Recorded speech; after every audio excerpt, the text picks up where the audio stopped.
Hi, my name is Easton Lewis, and today I'll be going over video summary number 2, which is legal versus ethical liability, a crisis of leadership and culture. In today's society, unethical behavior is very common. In the video, the speaker elaborates and focuses on unethical behavior that occurs in the workplace. Recently, a study at Harvard revealed that 98% of employees reported experiencing unethical behavior at work. This study also showed that the trend is worsening, for it has doubled from 1998 through 2011. There are many common forms of unethical behavior that work includes.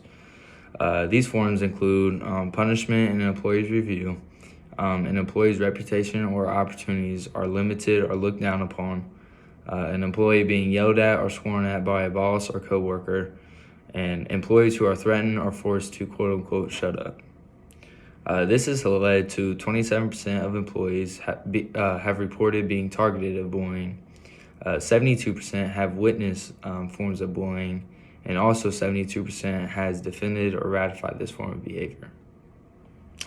It's very important for leaders to consider the unethical behavior that occurs at the workplace, for it affects the performance of the workers. And when targeted or being surrounded by bullying, 48% of the workers intentionally decrease their work efforts. 47% intentionally decreased time spent at work. 63% lost work time avoiding an offender. 66% said that their performance declined. And 12% said that they left the building or business because of the unethical and bullying behaviors that occurred there. Because of this, executives spend 15% or 7 weeks out of the year other time dealing with the unethical conduct at work. The important discussion of the video is that this behavior is considered unethical but is still legal. There is no law saying that you cannot treat a person unethically unless it is abusive. The legal liability is the test of smarts, meaning an individual either knows or doesn't know how far they can go with crucial comments or behavior. Ethical liability is a test of character. This shows that one's true colors and how their behavior defines them as a person.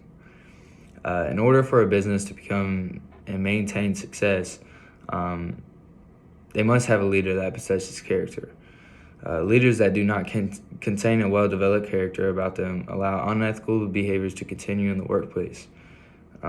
This is tied to knowing and knowingly how to act and deal with a conflict. Unethical leaders ultimately breeds unethical cultures. And the culture of a workplace is taken in by employees, and as soon as they begin to act unethically. Passive and unethical behaviors often exist because unethical behavior in the workplace goes untreated and continues. The video also states that bad leaders cause unethical behaviors to escalate. Leaders that know unethical behavior exists in the company and does nothing about it is simply permitting the behaviors to continue. Many executives and leaders also never face any consequences for conducting ethical behavior, which also makes some question if they're above the law. Arguments for why no consequences include years of service, meaning being the boss for too long, performance matrix, meaning the numbers that they're providing and how successful the business is going, and then also the unwillingness to admit their mistakes. A lot of bosses obviously isn't going to take the blame for what's going on in the workplace, and they're only going to take blame for what's going good. Leaders that foster unethical cultures often claim, if you want to get along, go along. This phrase is a hallmark of unethical cultures. People don't speak up, and when they do, they are punished. Also, the code of ethics are simply empty words if leaders do not execute them. That's all I have for the video. I thought this video was interesting because I was able to understand and relate to what the speaker was saying in many ways. There was one quote in the video that really stood out to me. And in the video, the speaker showed a slide that states, "Legal liability matters, but ethical liability is a higher standard and what we actually expect of our leaders.